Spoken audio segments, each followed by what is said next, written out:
Um minutinho.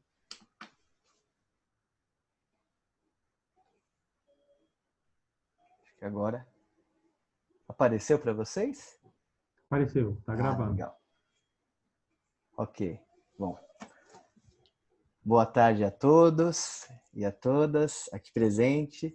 É um agradecimento especial, né, ao seu Luiz Gonzaga Leite, que gentilmente aceitou o nosso convite da OAB Tatuapé para participar desse webinar. Muito obrigado, né? Inicialmente, o nosso evento seria presencial na OAB Tatuapé no dia 19 de março, né, se eu não me engano, e diante da pandemia tivemos que suspender o evento, e foi muito bom porque conseguimos, né, nos reunir aqui de forma online, dando acesso aí a mais pessoas, né, e até a possibilidade de uma gravação. Também agradeço essa opção. Também agradecemos a OAB, né, na pessoa do Dr. Caio Augusto, que nos apoiou nesse trabalho, em todos os eventos da OAB Tatuapé. Também agradecemos a nossa presidente, doutora Rosimeire Mateus, também representada aqui pelo Dr. Marco Kojorowski, pela doutora Valéria Rossati, e também um agradecimento especial a todos os membros da Comissão de Direito Tributário da OAB Tatuapé, que tanto apoia aí os projetos, né, nossas iniciativas, e a todos os presentes. A dinâmica a gente vai organizar com a apresentação do seu Luiz Gonzaga, e pediria uma gentileza aos demais para a gente organizar as perguntas via chat, né?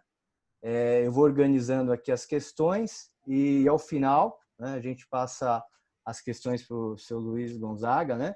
Fazer uma breve apresentação do nosso ilustre palestrante, um querido, né?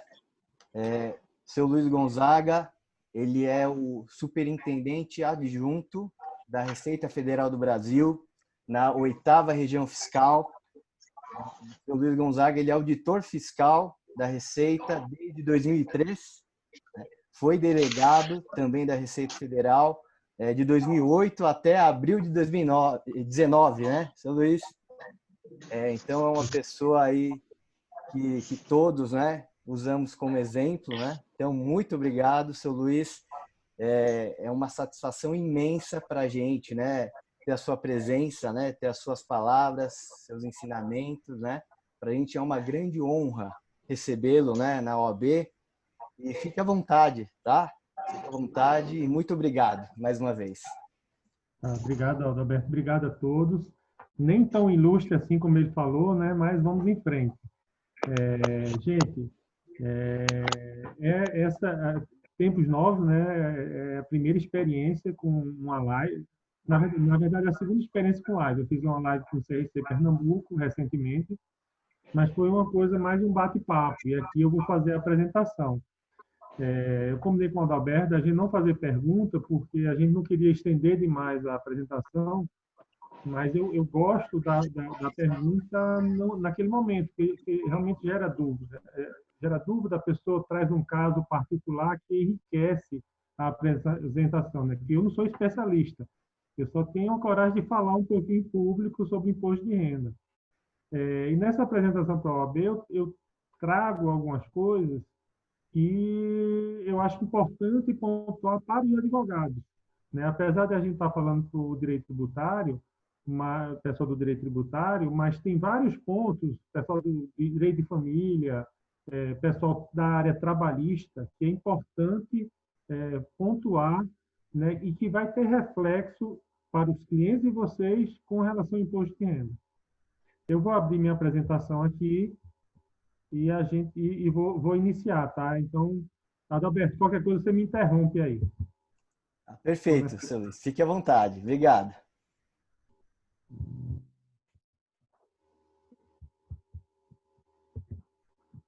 Bom, falar o imposto de renda, iniciando a apresentação.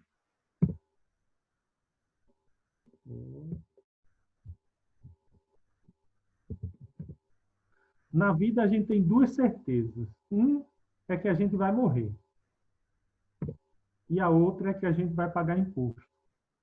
E quando a gente começa, assim, pessoal da Receita, você é da Receita? Ah, eu pago muito imposto. Aí eu digo, eu também pago, meu amigo, não tem jeito. Se a gente quer discutir nossa carga tributária, vamos discutir, é outro assunto. Agora, o que tá na lei, o que tem as obrigações, a gente tem que cumprir. E aí, eu vou usar as palavras do nosso subsecretário, né, que ele fala, quem é que estudou em escola pública? Faculdade. Eu fiz faculdade em universidade pública. Né? Quem hoje, com o Covid, está vendo aí a necessidade da atuação do Estado. E de onde vem esse recurso? Dos impostos. Né? E aí a gente precisa realmente definir, não é pago muito ou pago pouco. Talvez o problema seja o quanto eu estou recebendo de volta e, principalmente, o que está saindo por meio da corrupção, que isso aqui que prejudica demais todos nós. Né? A gente, hoje mesmo eu estava vendo um hospital que foi inaugurado no jornal, inaugurado depois de 10 anos do que era previsto. Né? E quanto dinheiro foi gasto para manter esse prédio público sem utilização nenhuma. Tá? Então, isso é só uma abertura da questão, que sempre, você é da Receita, eu pago imposto demais. É sempre essa conversa que chega. Novidade do imposto do programa, tem algumas novidades, né? Eu destaco duas, basicamente. As outras são mais operacionais da utilização do programa. A primeira novidade negativa é que a contribuição previdenciária do empregador doméstico, que era dedutível até o ano calendário 2018, deixou de ser dedutível a partir desse ano por questão de previsão legal. A lei previa até 2018 e não foi prorrogada essa dedução. Então, infelizmente, né, quem utilizava essa dedução vai acabar pagando mais imposto esse ano. E a novidade que eu sempre batia na tela, dia 30 de abril, pela primeira vez, né, que eu acompanho imposto de renda há 10 anos, assim, mais efetivamente, a primeira vez que foi prorrogado o prazo para 30 de junho de 2020.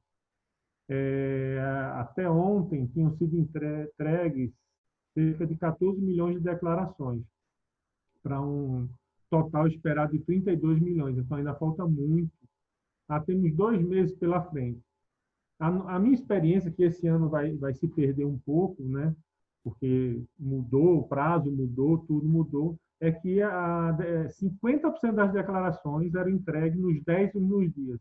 Do dia 20 de abril, 21, né? 21 é feriado, mas de 20 a dia 30 de abril eram entregues 50% das declarações, isso a nível Brasil.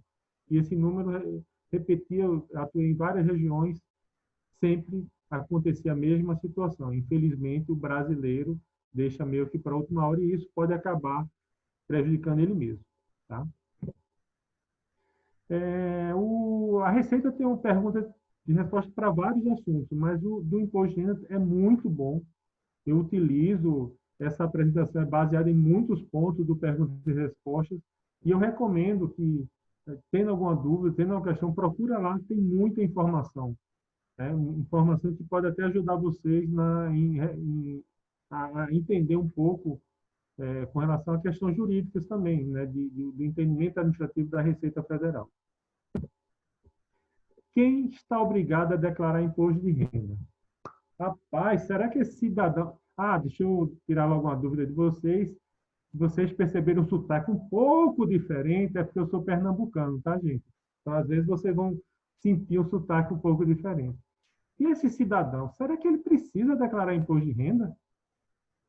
Para facilitar um pouco a resposta de vocês, eu vou acrescentar, considerando que ele mora em Paris.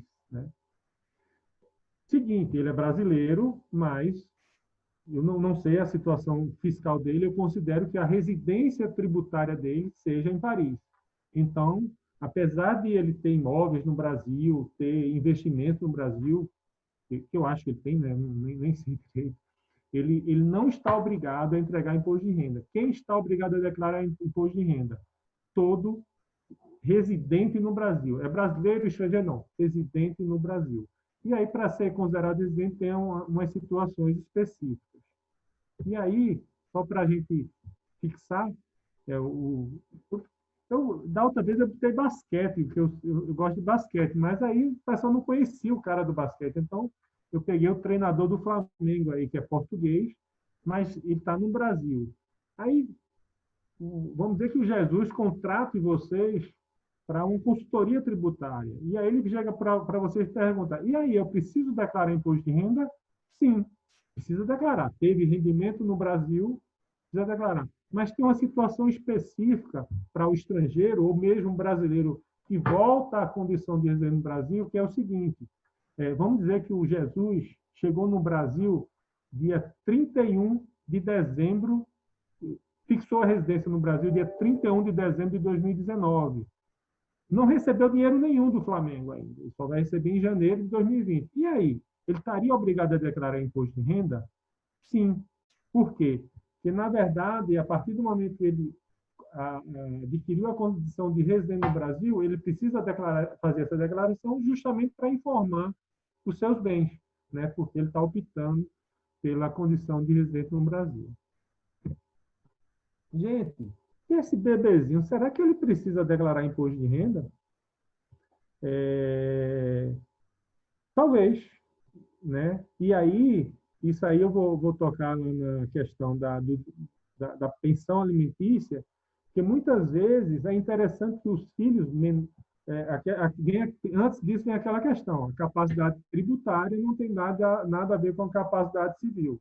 E aí o bebezinho, talvez, vamos dizer que ele seja o filho do Neymar, ganhou um imóvel de 10 milhões de reais, imóvel alugado, nasceu hoje, já tem uma renda, né? Talvez seja melhor fazer uma declaração em separado. Ele está obrigado? Está, porque ele tem uma renda acima de um determinado valor, tem imóvel acima de um determinado valor. Então, ele está obrigado a declarar. Ele pode declarar como dependente? Pode. Mas será que vale a pena? Isso é uma questão que precisa ser analisada e vocês devem orientar os clientes de vocês a realmente ver se vale a pena ou não fazer a declaração em separado dos filhos. Né? Principalmente para casos de pensão alimentícia, eu diria que 90%, 99% dos casos quase é importante separar a questão dos filhos do cônjuge com quem vai ficar os filhos, que ficou com a guarda dos filhos. Tá? E essa senhora, será que ela é obrigada a declarar? E uma tia do amigo meu lá de Poços de Caldas que chegou para mim: nossa, mas esse rapaz, pergunta a ele se eu preciso declarar imposto de renda. Eu tenho 90 anos, já não. Eu digo, graças a Deus a senhora precisa declarar imposto de renda, que a senhora tem renda, tem saúde para declarar. E mesmo assim, mesmo incapaz por alguma questão de doença, ele está obrigado a fazer essa declaração. Né? O bebezinho não ficou nada feliz por saber que precisa declarar imposto de renda e a senhora tem que abrir o olho e tem que declarar imposto de renda.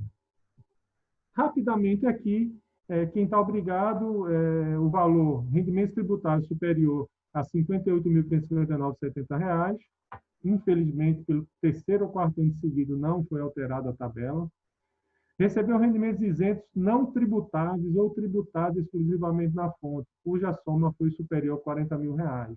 Atenção, isso aqui é importante, é a soma deles. Recebeu uma parte isenta, uma parte não tributável, uma parte tributada exclusivamente na fonte, tem que somar e chegar. Um ponto que é importante vocês terem ideia é com relação ao tributado exclusivamente na fonte. É um erro muito comum. O cara ganhou um prêmio da loteria, daqueles bingos que passam na televisão. Ele está obrigado a declarar, só que esse rendimento ele ganhou um valor acima de 40 mil. Ele está obrigado a declarar, mas esse rendimento é tributado exclusivamente na fonte. O que é que o pessoal faz? Como teve a retenção, joga como rendimento tributável para ter uma restituição. E aí, o que é que acontece? A Receita indefere a retenção, a uma glosa, a um lançamento, e aí gera uma série de problemas. Obteve ganho de capital tributável. Mais na frente, eu vou deixar para falar mais na frente sobre ganho de capital, isso é importante. Tá? Mas aí, mais na frente, eu tenho um ponto sobre imóveis, e aí a gente vai tocar um pouco sobre ganho de capital. Realizou operações em bolsa. Agora, com esse auxílio emergencial, a gente viu várias pessoas que operavam em bolsa, valores pequenos. Certa vez eu peguei um cara que teve uma operação que foram 40 centavos de imposto retido, mas só por isso ele estava obrigado a declarar imposto de renda. Tá? Então, é importante ter essa informação. Rendimentos rurais, patrimônio superior a 300 mil, adquiriu a condição de residente, lembra do treinador do Flamengo, Jesus, e optou pela isenção do ganho de capital de 180 dias. Mais na frente a gente vai falar sobre isso. Um ponto que é importante, ainda está com desde 2019. Até 2008, a gente era proibido, nós, servidores da Receita, era proibido. Você chegava lá na Receita, eu quero saber como está a minha declaração, não recebi a restrição. Não posso te falar. Tem que esperar ser notificado e intimado. Depois, a partir de 2009, essa informação está na internet. Então, você entregou sua declaração com 2 dias. Quem entrega no começo, às vezes tem problema que a DIF ainda não entrou, falta alguma informação de outra fonte. Mas o normal é que essa declaração, em 2 ou 3 dias, ela já esteja processada. A Receita já informa para você sua declaração com a Imalha por esse motivo. Como resolver? E aí, geralmente, a resolução é apresentar retificadora. Então, aqui eu trago um exemplo, esse dado está desatualizado, já está menos do que isso aqui, com relação a DRPF 2019, sem Receita fazer nada, a Receita aqui de São Paulo, isso são dados do Estado de São Paulo, a Receita ainda não intimou ninguém, não notificou, não fez nada. O estoque inicial caiu de 646 mil declarações em malha. Isso foi no começo de março, quando eu preparei a apresentação, tinha 142 mil declarações. Hoje tem 120, em torno de 120. Houve uma redução de 78% do estoque de malha no estado de São Paulo. Isso é o mesmo dado para nível Brasil. Então, sem a Receita fazer nada, houve uma redução de 78% do estoque de malha. Isso dá a oportunidade da pessoa retificar, evitar multa, né? Às vezes tem que pagar ou reduzir a restrição, mas sem qualquer penalidade. Então, é interessante que entregou a declaração, faça o acompanhamento da declaração para verificar a situação. Aí vamos entrar em situações que realmente a atuação do advogado pode ajudar o seu cliente. Rendimentos recebidos acumuladamente. Isso até 2010, se eu não me engano, teve uma nova lei, era um caso bem controverso, várias decisões judiciais, e aí surgiu a lei do RRA. O RRA passou a ser tributado exclusivamente na fonte, né, beneficiando demais, mas era muito injusto, porque o cara entrava com ação com o INSS, recebia um salário mínimo, aí quando recebia o atrasado, recebia 30 mil, 20 mil, e aí pagava 27,5% de imposto. Era muito injusto esse valor. Né? Então, uma coisa que eu gostaria de tocar sobre o rendimento acumulado para a atuação do advogado é em especial com relação ao cálculo da ação judicial. É importante exigir do tribunal lá, geralmente o tribunal faz a conta, né, a contadoria lá do tribunal, que o cálculo seja feito com base na tributação exclusivamente na fonte, que normalmente beneficia o contribuinte. Qual é a exceção? A exceção é quando o contribuinte ele é isento do imposto de renda. Tá? A isenção do imposto de renda ela tem a ver com moléstia grave. E aí essa isenção é pessoal. Se ele receber essa isenção, algumas vezes vale a pena ter a retenção. Vai depender da situação, mas 99% dos casos vale a pena fazer o cálculo com base na tributação exclusivamente na fonte. Outro ponto, mesmo que não dê imposto a pagar, ok, não precisa declarar. Se enquadrou, tributado exclusivamente na fonte, superior a 40 mil reais, ou somou com isento, ou somou com o não tributado, totalizou 40 mil reais, está obrigado a declarar. Então, é importante os advogados passarem essa informação para os seus clientes. A isenção, vamos dizer que com relação à isenção, tem 2 pontos.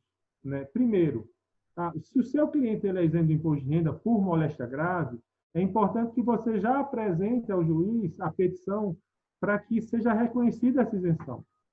E aí o juiz não tributa, então o rendimento já sai isento para ele. E aí não vai ter que pedir restituição, se for o caso, ou mesmo fazer a apresentação de uma declaração considerando uma série de dados, que muitas vezes leva a cair em malha fiscal.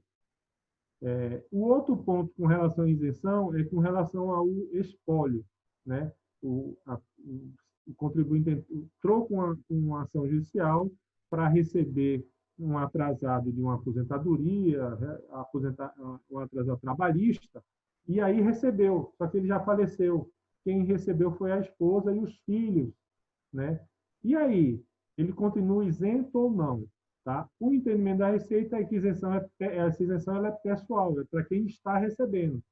Então, se a esposa não tiver, não se enquadrar no caso de isenção, Deus quiser, não vai ter a questão da moléstia grave, né? Que a isenção na Receita não é boa, tá? A questão da moléstia grave é só caso de câncer, Alzheimer, coisa ruim, né? Então, assim, nesse ponto, ele não estaria... a isenção é pessoal. Então, se a esposa que vai receber não tem nenhuma situação de isenção, ela vai ser tributado normalmente, e aí teria que apurar com base na tributação exclusivamente na fonte. Recibo nota fiscal, né? Geralmente tem toda ação judicial tem o prolabore, a questão do pagamento do advogado, é emitido recibo nota fiscal, né? Recibo pessoa física, nota fiscal empresa, é só atenção aí para a questão do recibo, tá?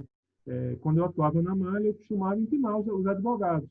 Opa, peraí, ó, o seu José apresentou um recibo seu, você confirma? Na sua declaração não está aparecendo nada. E aí, às vezes, alguns advogados retificavam sua declaração. Então, é só ficar atento a essa questão do recibo nota fiscal. Tá? Moléstia grave.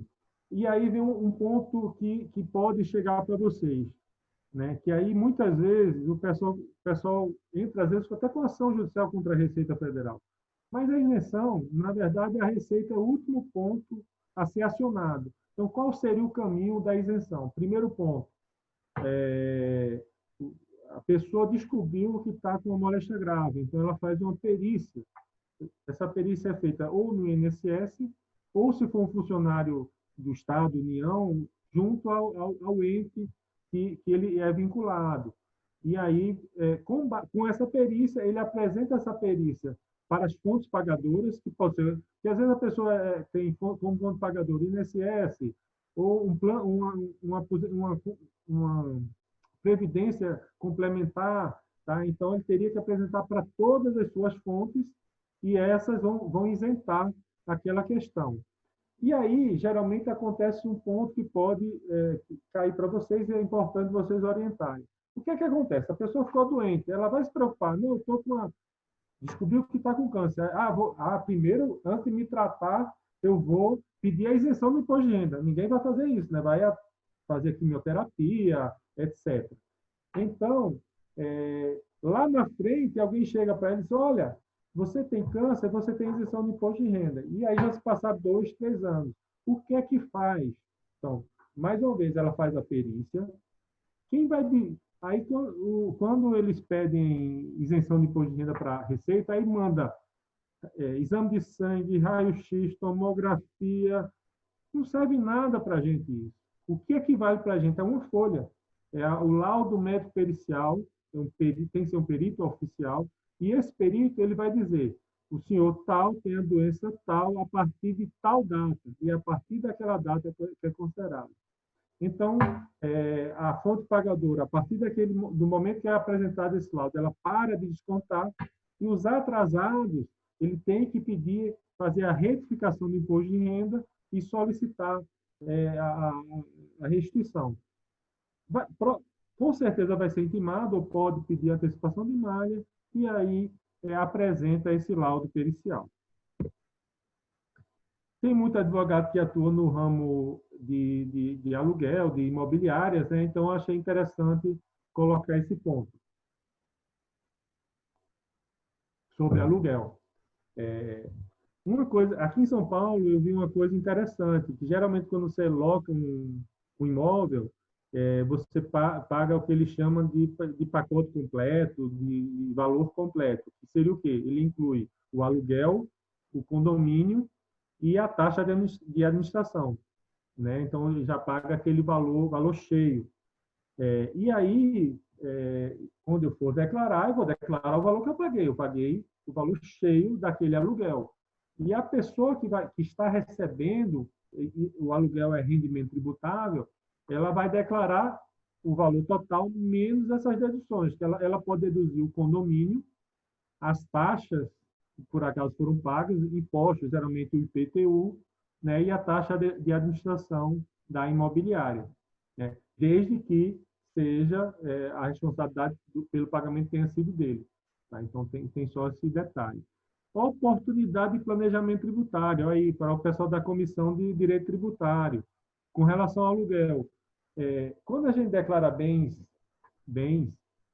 existe a previsão, o normal, um casal geralmente é comunhão parcial, e aí 50% de um, 50% do outro, do outro cônjuge.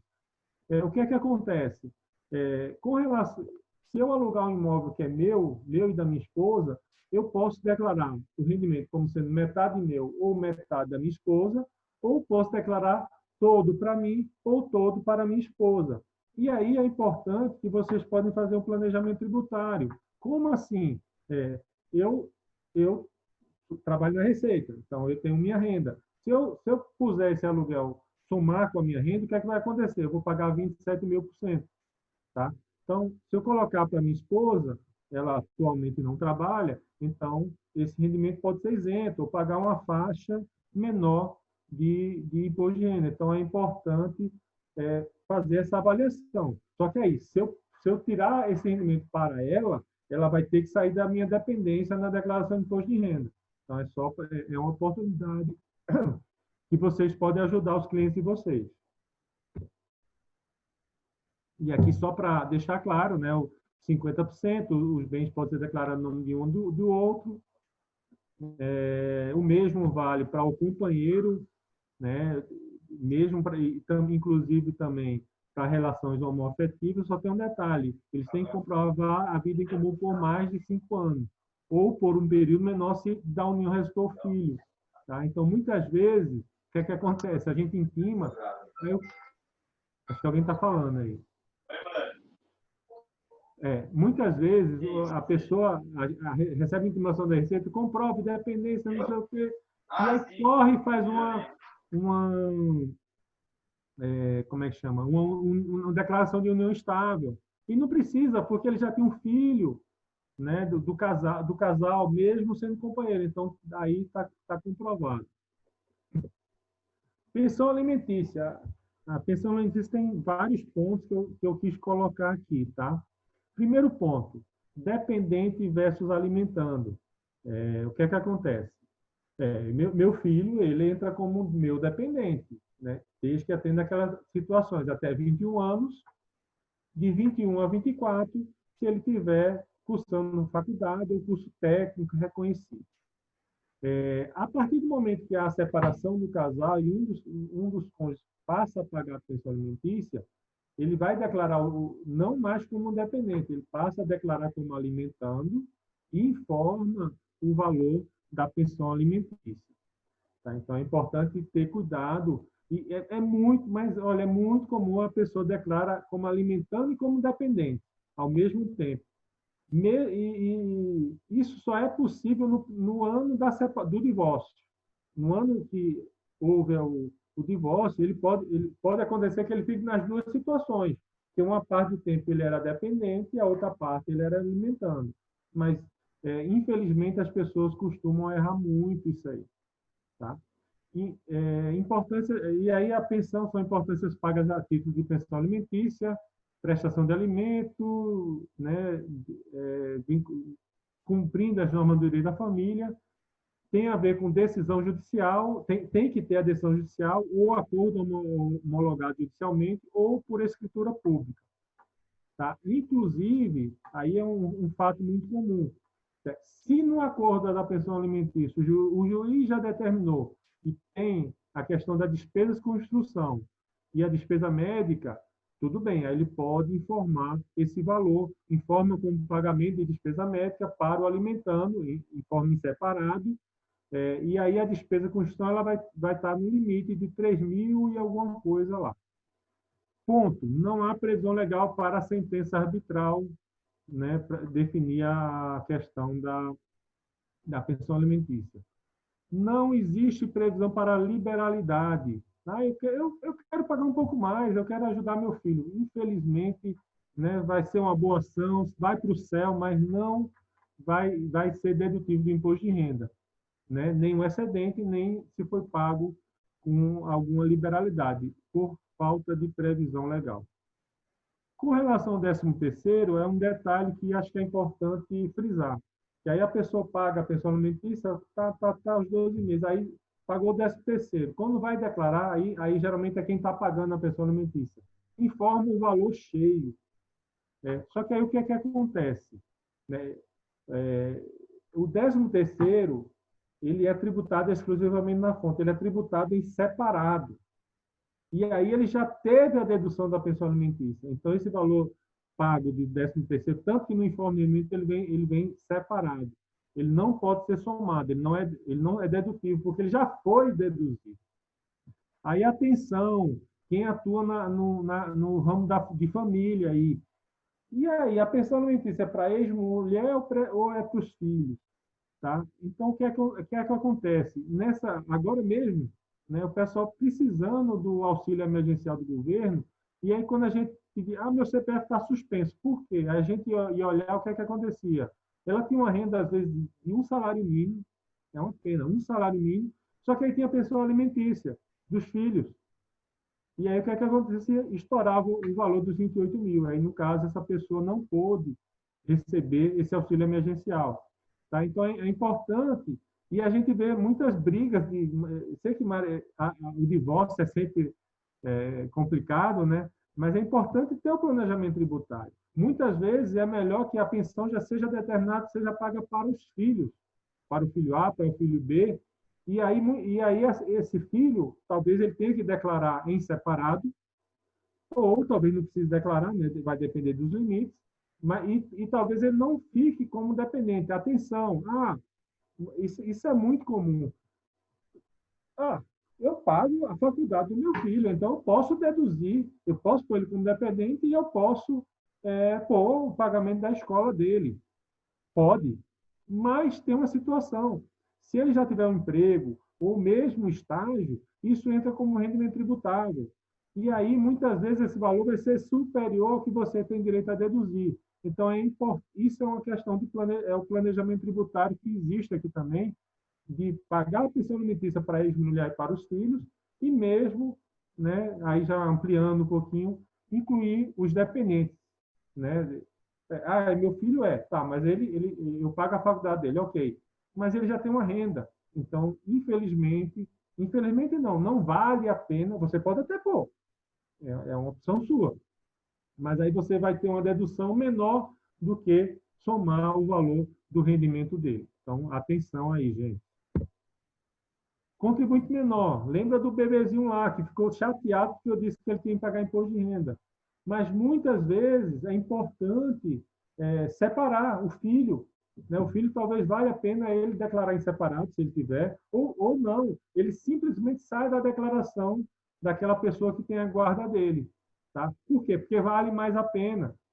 Então, planejamento tributário aí olha quanto planejamento tributário já temos aí na nossa declaração de imposto de renda da pessoa física. Declaração de espólio. O cara morreu, a Receita já está de olho, o leão já está de olho nele ali. Atenção para o pessoal, quem faz espólio, tem 2 pontos principais aqui, tá? Primeiro, a declaração de espólio. Inicial, intermediárias e final de espólio. Tá? A final de espólio é sempre obrigatória quando houver bens a declarar, a inventariar. Tá? Inicial e intermediária tem que ver se ele se enquadra numa daquelas situações. Né? Rendimentos, bens acima de 300 mil, então ver se enquadra numa daquelas situações. Tá? Então, é importante fazer esse acompanhamento. não são permitidas deduções de taxas, emolumentos e honorários advocatícios. Aí, geralmente, são questões administrativas, né? Não, tem o espólio, né, na justiça, mas aí ele não considera como dedução, tá? É uma despesa do processo administrativo. Tá? Atenção, o espólio ele é pessoalmente responsável pelos tributos devidos pelo decurso até a data de abertura. Aí eu só quis frisar, deixa eu ver qual é o próximo slide. Ah, isso mesmo. Aí mesmo aqui, gente, aí no espólio tem uma questão de um planejamento tributário que é importante para vocês. E aí eu vou falar do ganho de capital. O que é ganho de capital? Ganho de capital, de maneira bem simples, é o seguinte: você compra uma casa, um imóvel, tá?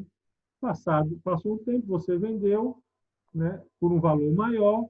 Essa diferença, ela em regra, ela é tributável. É isso que a gente chama de ganho de capital. É a diferença entre o valor que você comprou, o imóvel, e o valor que você vendeu. E aí tem várias situações. Tem a previsão de algumas deduções, tá? E tem duas situações do ganho de capital que é importante detalhar, tá? A primeira é a pessoa que tem um único imóvel de valor até 400 mil. Único imóvel. Imóvel. Pode ser terreno, pode ser casa, pode ser prédio, pode ser... mas ele é imóvel. Se ele vender 440 mil reais, se ele vender esse imóvel, ele já é isento do imposto de renda. Tá? Então, essa é uma primeira isenção que você só está atento. A segunda isenção é a isenção para venda do imóvel. Você apurou um ganho de capital e você tem 180 dias, não são 6 meses, são 180 dias, para comprar um novo imóvel. Até na palestra lá que o Adalberto estava com o pessoal do CRC de São Paulo, mas tem uma questão jurídica. Não, esse é o entendimento da Receita, é o que está na lei, tá? Tem questão jurídica? Tem. Isso aí a gente vai discutir na Justiça. Estou apresentando o entendimento da Receita, o que está lá no Perguntas e Respostas. Então, você teria 180 dias. Aí, atenção, vender um imóvel residencial e comprar um imóvel residencial. Então, você tem que vender antes e comprar depois. Então, você vendeu, você tem 180 dias. Pode ser um ou mais imóveis que você venda e você pode comprar um ou mais imóveis. Mas tem que ser tudo dentro do prazo de 180 dias. Tá? Eu posso vender uma casa que eu tenho para pagar o financiamento do meu apartamento que eu comprei? Não. Esse rendimento, tudo pode, né? Tudo pode. Mas esse rendimento, ele não é isento, porque você tem que comprar construído em construção na planta e vender, quer dizer, vender construído em construção na planta e comprar construído em construção na planta. Eu posso vender essa casa que eu tenho para construir uma casa num condomínio fechado que eu comprei o terreno, eu já tenho um terreno, vai pagar ganho de capital. Então, é só esse ponto. E aí vem o ponto do espólio sobre ganho de capital. Tá? Normalmente, você apura o ganho de capital quando você vende o imóvel, que é realmente quando você recebe. A pessoa física, ela trabalha com regime de caixa. Então, é aquela coisa, dinheiro entrou no bolso. Tá? E aí existe uma questão, uma possibilidade de apurar o ganho de capital para o espólio. Porque durante o momento do espólio. Isso é muito vantajoso, gente. Eu tenho um caso de um contribuinte, que eu atendi a contadora dele, e o que é que aconteceu? O pai faleceu, um ano depois a mãe faleceu. E aí uma casa ficou para os 2 filhos. 100 mil para um, 100 mil para outro. 200 mil reais era o que estava na declaração de imposto de renda dele. Só que aí, 2 anos depois, eles foram vender a casa, venderam a casa por 6 milhões de reais. E aí, 6 milhões menos 200 mil, 5 milhões e 800 de ganho de capital. Só que, se o contador ou o advogado que fez o espólio tivesse apurado o ganho de capital no momento da partilha, ele pagaria 0 de imposto. Por quê? Essa casa, ela se enquadrava numa das isenções. Ela tinha sido adquirida antes de 1969. Então, é importante vocês fazerem essa avaliação de todas as situações possíveis com relação ao ganho de capital. Faz parceria com o escritório de contabilidade, ou mesmo dá uma analisada na questão do... é uma questão bem simples do ganho de capital. É importante fazer essa avaliação e ver se vale a pena fazer. Aí um detalhe, eu preciso fazer de todos os bens que estão no inventário? Não, você pode fazer de um e de outro não, tá? Mas porque às vezes tem ali, tem a casa que toda a família nasceu, isso aí não vai ser vendida nunca, vai virar um museu, né? Então deixa para lá, deixa no valor que estava na declaração. Mas é interessante fazer a apuração, tá? E muitas vezes a pessoa chega e diz, não, a gente não vai vender isso não. Aí 2 anos depois o cara quer vender e aí não apurou o ganho de capital, o valor ficou abaixo do... E algumas situações nessa apuração tem que pagar, mas vale a pena porque você atualiza o valor do imóvel. Por quê? Essa situação não era isento, era de 1969, mas imagina que você comprou o imóvel que foi para a partilha, tinha 10 anos. 10 anos ele tem uma dedução para cada ano. Se você não apurar o ganho de capital, o que acontece? Zera. Ele fica pelo mesmo valor que foi comprado e zera. Então, tem um prazo inicial zero. Então, começa a contar de novo desse prazo. Contribuinte capaz, que eu falei que tem que fazer a declaração. VGBL, PGBL, vou passar rapidinho aqui, tá? Eu vou adiantar, porque senão eu não vou falar do que eu quero. Isso aqui eu vou deixar para vocês. Advogados, rendimentos recebidos de pessoa física. É obrigatório o pagamento do carnê-leão, não é opcional. Recebeu de pessoa física é obrigatório. Recebeu de pessoa jurídica, a pessoa jurídica ela faz a retenção, faz a DIF, etc. Existe a possibilidade do recolhimento do imposto complementar. O que é isso? É mais ou menos a mesma coisa do carnê-leão, só que não é obrigatório. Imagina que você recebe um valor de um cliente aqui, de outro, e aí, de pessoa física e de pessoa jurídica. Eles não tiveram retenção, mas somados ele daria retenção. Então, você pode antecipar um imposto, né? Mas não é obrigatório, é opcional. O carnê-leão, ele é obrigatório para quem tem rendimento de pessoa física. Isso vale para aluguel e vale para rendimento de trabalho, como vocês, advogados. Um ponto que eu queria só rápido passar aqui é o nosso portal ECAC. Porque muitas vezes chega advogado e eu quero ver o processo. Gente, está tudo na internet. A maioria de vocês já tem um certificado digital, tem que pedir a procuração do cliente de vocês e, com isso, vocês têm acesso aos processos digitais. Tá? E também para peticionar nesse processo.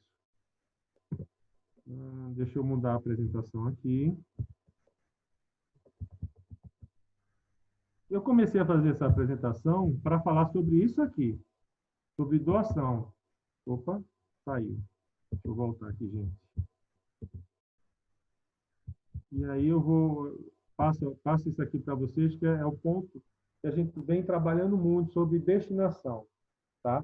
É doação ou é destinação? É destinação. Né? Eu sei que o nome doação, meu chefe que puxou minha orelha, eu gostava de usar o termo doação, porque doação fica mais bonito, as pessoas se empolgam com doação, mas o termo técnico é destinação. Né? Eu pago muito imposto de renda. Vamos botar aquela conversa do começo. Eu pago muito imposto de renda. Tem que pagar, não tem jeito. Está ganhando muito, tem que pagar. É uma regra de 3. Né? Eu também pago. E aí, o que é que a gente pode fazer? Né? Não sei para onde é que esse dinheiro vai. Gente, eu posso doar uma parte do meu imposto de renda para os fundos municipais, estaduais ou fundos da União que trabalham com idosos, trabalham com cultura, trabalham com crianças.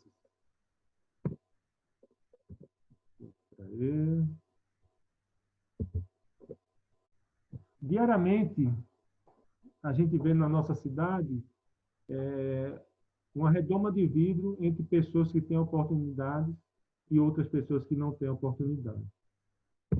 Isso causa muita indignação na gente e deixa a gente muito triste. Tá?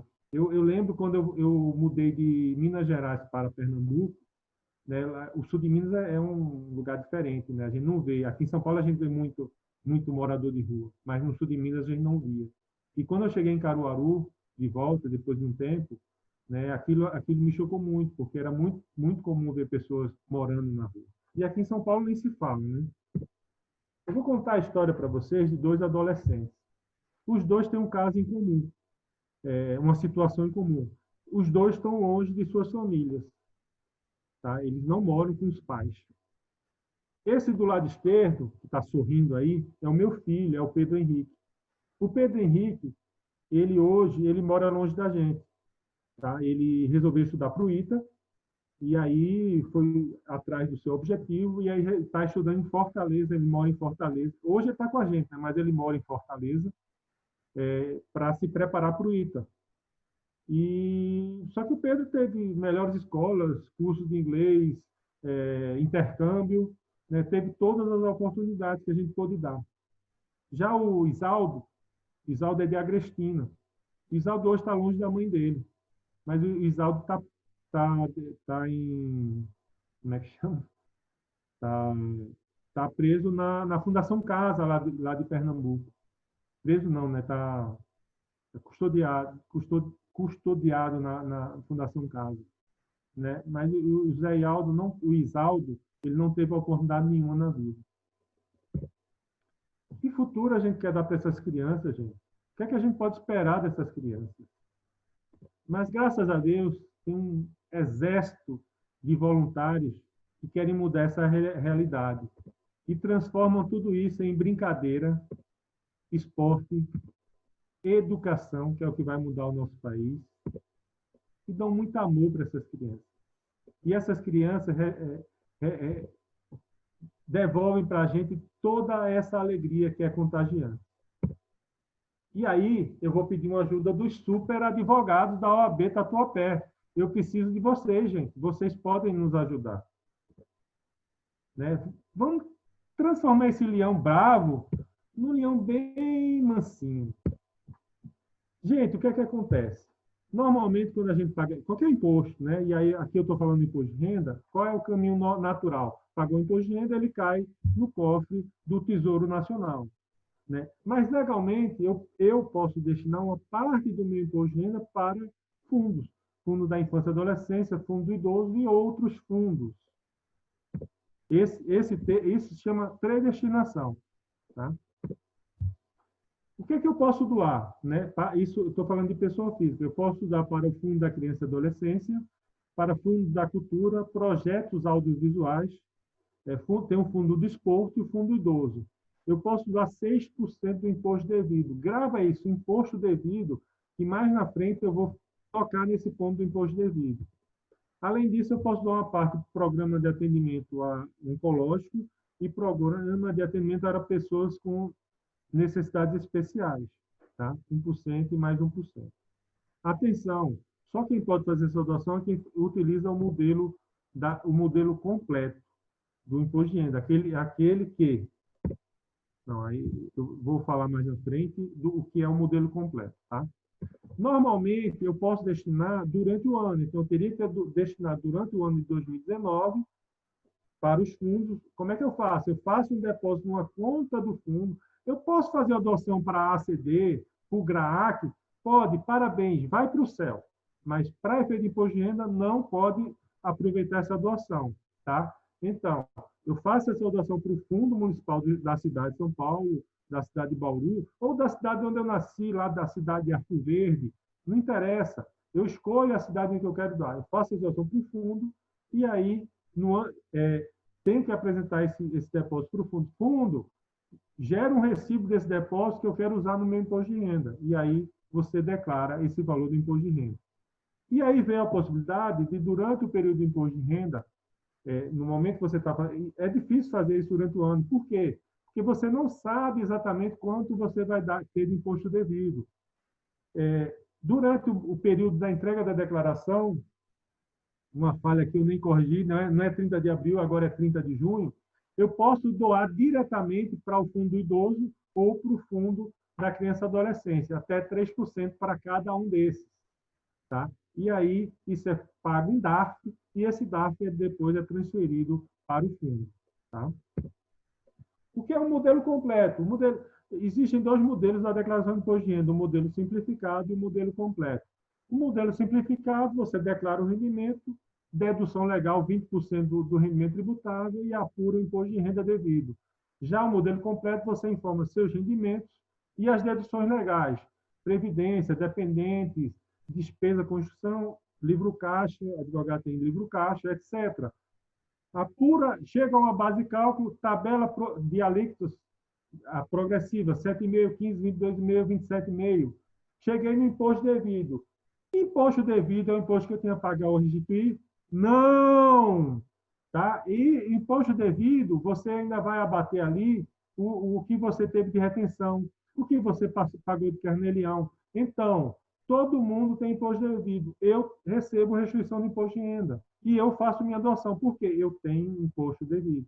Tá? Eu apuro o imposto devido, apuro os 6%, faço a doação e aí eu vou ter uma restituição. Tá? Qual a vantagem de eu destinar? E por que eu vou destinar? Eu vou ter que pagar isso mesmo, né? Cara, a vantagem é que o imposto de renda fica na nossa cidade, fica onde eu quiser. E, além disso, eu vou direcionar. A gente não reclama tanto, que eu pago tanto imposto e não sei para onde vai. Está aqui. Eu quero que esse dinheiro fique para projeto com criança e adolescente. Quero que fique para projeto da cultura. E por aí vai. Tá? Então, eu vou escolher onde meu imposto vai ser aplicado. E aí você pode fazer essa doação.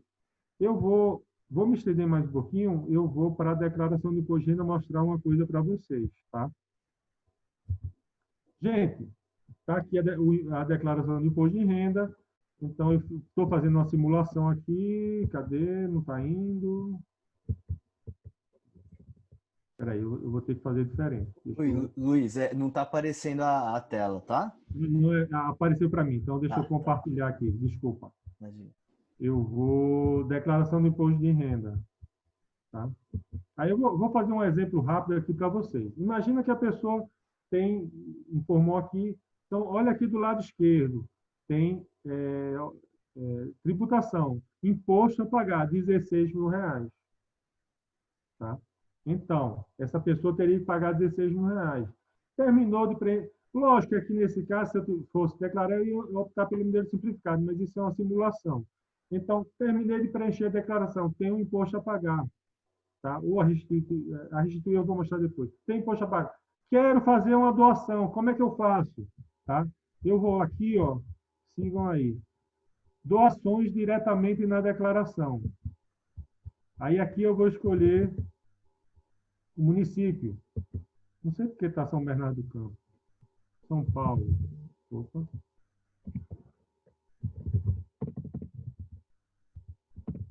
São Paulo. E aí o próprio programa, aparece para vocês o valor disponível ou está coberto pela tela? Deixa eu minimizar aqui. Aparece aí, Adalberto.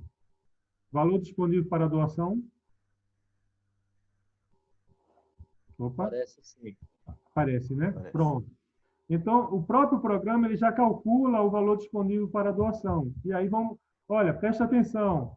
Ele tinha que pagar R$16.567. Vou fazer uma doação de R$500. Veja o que acontece. Abateu, reduziu o imposto a pagar, tá? E aí eu vou pagar o imposto normal, 0,211, e vou fazer um pagamento para o Fundo da Criança e Adolescência. Tá? Vou mudar aqui agora só para vocês verem outra situação. Vou voltar lá em cima. Vamos considerar que eu tenho imposto a pagar. Eu vou pôr o imposto retido na fonte de R$20.000. Opa, 200 mil não, 20 mil. O que é que acontece? Ele passou a ter uma restituição. E ele vai poder doar tendo restituição? Vai, porque, lembra, ele tem imposto devido. E aí eu vou lá no imposto, novamente, vou lá na doações diretamente na declaração, vou fazer uma doação. Olha, quanto é que ele tinha de imposto a restituir? 3.400. Vou doar mais 500. O que é que acontece? A restituição aumentou.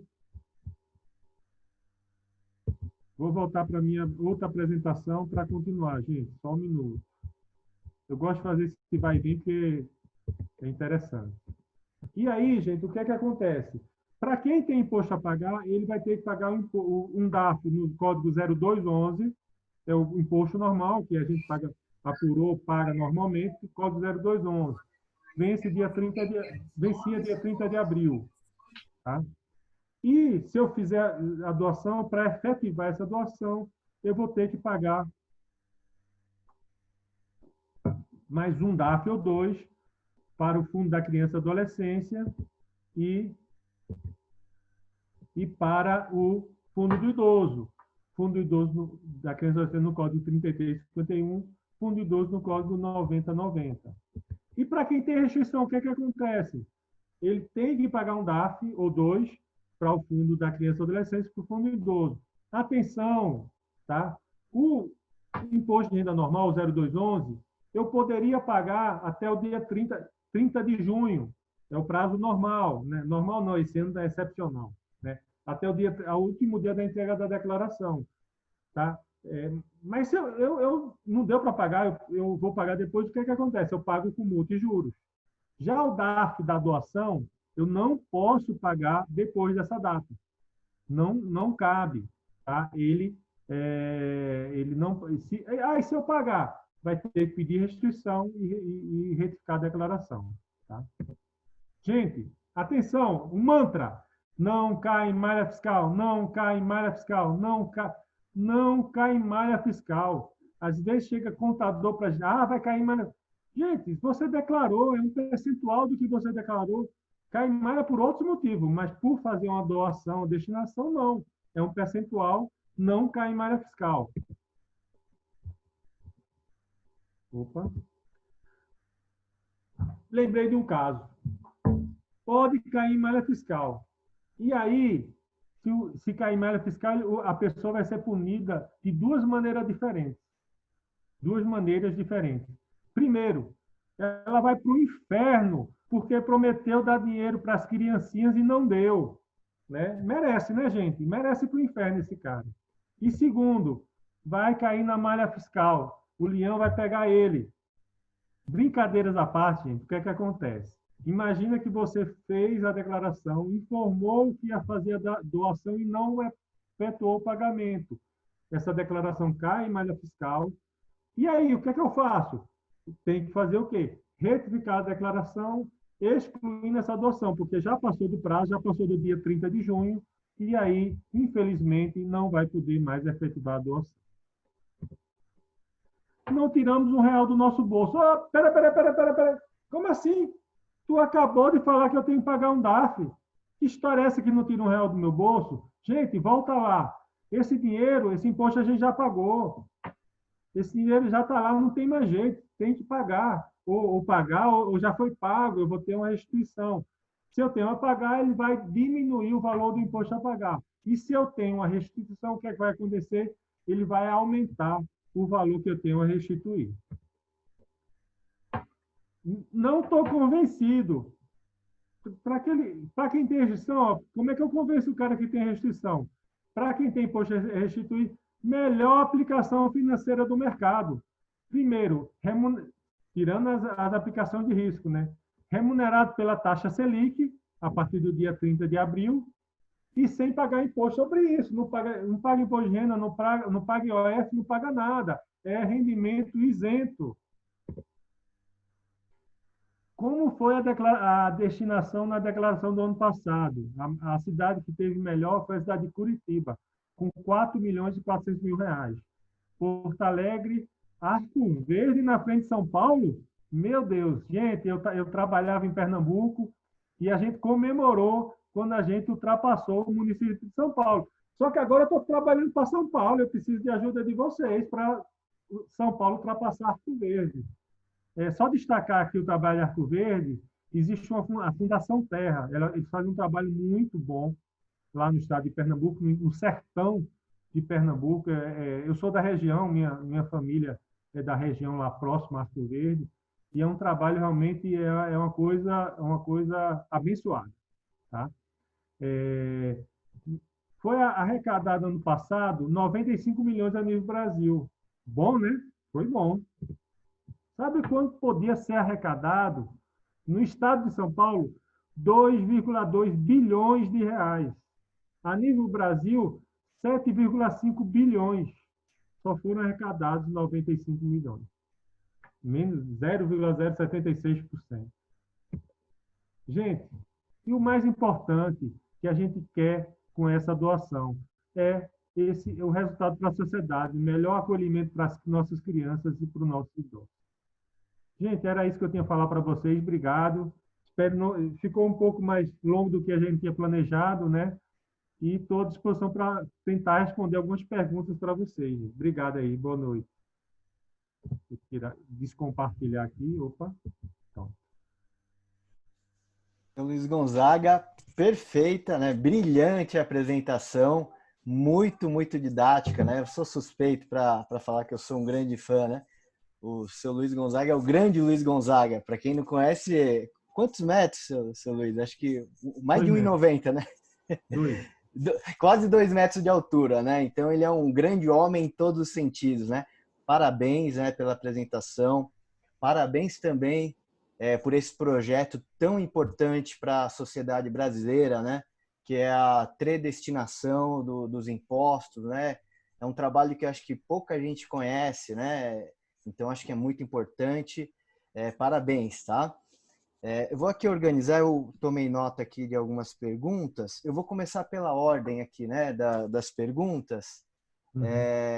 Só um detalhe, acho que eu vou pular um pouquinho à frente. Queria fazer uma pergunta inicial, até por esses números de arrecadação. Se a Receita Federal tem alguma previsão de estender essa situação da predestinação para as declarações de forma simplificada. Tá. Existe um projeto de lei para ampliar para as declarações simplificadas. Para a pessoa jurídica, já ampliando um pouco o assunto, também só é permitido para quem apura pelo lucro real. E aí, muita empresa do Simples, do Presumido, também reclama, às vezes, que não pode fazer essa doação, porque se abrisse para essas empresas, a gente teria um leque muito grande para trabalhar, né? Para a pessoa jurídica, o lucro real ele fica muito, muito reduzido, concentrado em poucas empresas. Mas a gente vê, por exemplo, bancos fazem um bom trabalho com isso. O Banco Santander, o Banco Itaú, ele doa para quase todas as cidades onde eles têm agência. Perfeito, obrigado. Porque é uma situação, né? A maioria, acho que, dos contribuintes optam pela simplificada, né? Então, isso estendendo no futuro, acho que atingiria um maior número, né, de contribuintes, né? Bom, vou começar aqui pela ordem. O Dr. Vinícius Santiago, ele fez a primeira pergunta. Ele perguntou sobre o RRA, né? Se a situação do RRA, se existe aplicação nos processos cíveis, como, por exemplo, aluguéis, prestações periódicas atrasadas, enfim. A gente tem que separar aí o atrasado. O atrasado é o que foi recebeu ação em 2019. Então, o que se refere a 2019 é tributado no ano. O que for de 2018 para trás entra como RRA. Eu não vou te responder com toda certeza, mas porque o RRA mudou ano passado, se eu não me engano. E aí ele abriu para tudo, porque no começo ele era só para rendimento trabalhista, trabalhista e de aposentadoria. E agora ele abriu para tudo. Tudo que for atrasado tem. Então, eu acredito que sim. Mas no Perguntas e Respostas tem uma pergunta sobre isso aí. Então, mas eu tenho quase certeza como sim. Viu, doutor Vinícius? Então, pode pega o perguntão da Receita e vai ter uma resposta sobre isso aí bem detalhado. Tá? Desculpa não dar com certeza a resposta agora. Eu também não, como eu disse no começo, eu não sou especialista. Perfeito. A segunda pergunta, a doutora Célia Regina, que é presidente da comissão aqui do Tatuapé, né? Doutora Célia. Ela fez uma pergunta sobre a declaração de espólio, né? Que ela fez a entrega da declaração de espólio em março, e aí saiu a sentença em abril. E aí a pergunta dela é se ela faz a retificadora agora já, ou se ela espera o ano seguinte. Também no Perguntas e Respostas também fala bem isso aí, mas a declaração que a gente está fazendo agora, ela se refere aos atos de 2019. O espólio, ele encerrou em 2020, então ela vai ser apresentada em 2021. Mas aí no Perguntas e Respostas também ele explica bem direitinho essas situações do espólio. Ah, perfeito. Bom, terceira pergunta aqui Atenção, que eu falei, né? Doutora, quem perguntou aqui foi a Célia Célia, Regina. né? Doutora Célia, lembra do ganho de capital. É importante verificar essa questão do ganho de capital e apurar. E muitas vezes vale a pena pagar o ganho de capital, porque tem essa questão de ser vantajoso em função do tempo que passou. Perfeito. Terceira pergunta, Dr. Ricardo Ramos. Ele perguntou se existe limite de valor para reformas para dedução de valor para ganho de capital. Isso, não existe, mas aí eu vou aproveitar. Quando você declara bens na declaração de imposto de renda, que valor eu coloco? É o valor do mercado? Não, é o valor que você efetivamente pagou, que está na escritura. Se na escritura está 300 mil, mas eu financiei. Então, esse valor de prestação, de juros, isso aí também entra para compor o valor.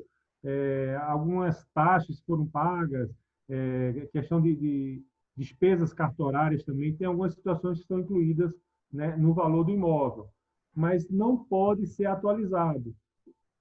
Atualizado com correção monetária, ou o imóvel passou a valer mais mesmo, né, porque está próximo ao shopping, sei lá, fizeram uma obra aqui na frente da minha casa, tá? Mas o que é que eu posso atualizar? Todo o valor que eu investi nele, toda a reforma que foi feita, pintura, tá? Pode ser utilizado também. O que é que eu preciso? Preciso de documentos para comprovar, documentos fiscais, né, recibos, se for de pessoa física, mas não existe valor limite para essa questão da reforma, não. Tem que comprovar.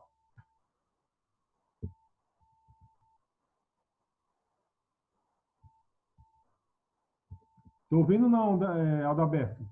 Desculpa.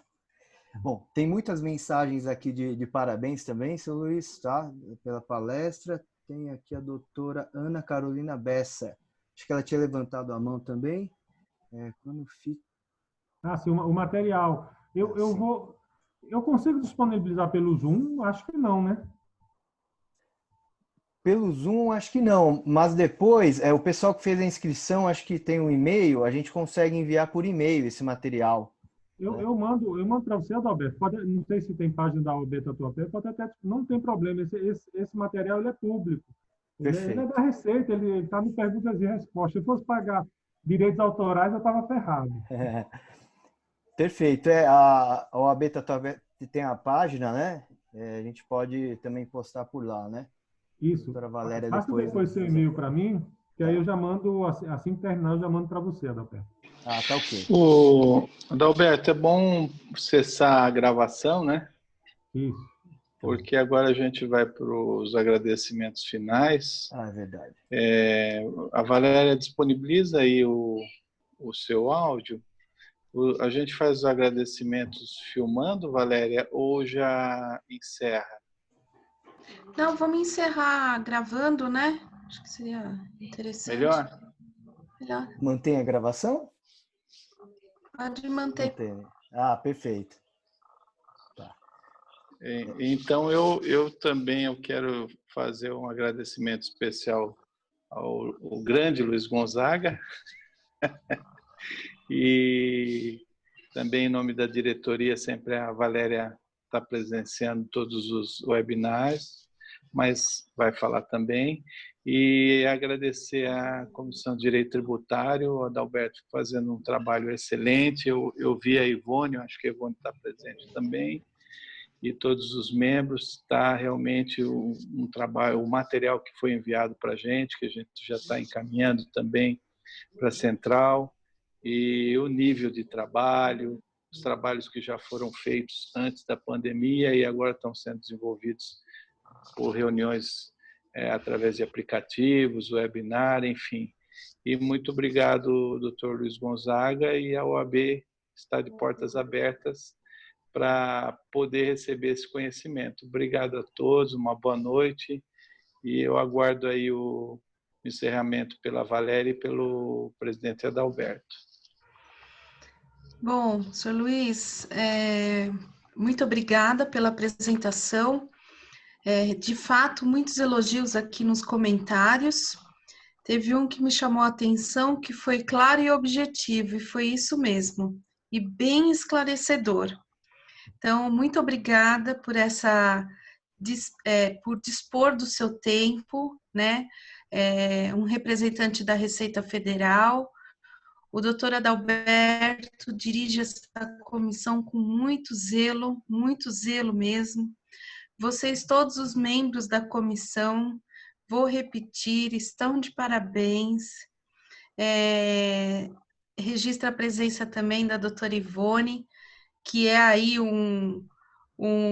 ela tem uma participação também fundamental nessa comissão. Tem o nosso assessor também aqui, o doutor Jarbas. Obrigada pela presença, assessor da diretoria também. A todos vocês, obrigada.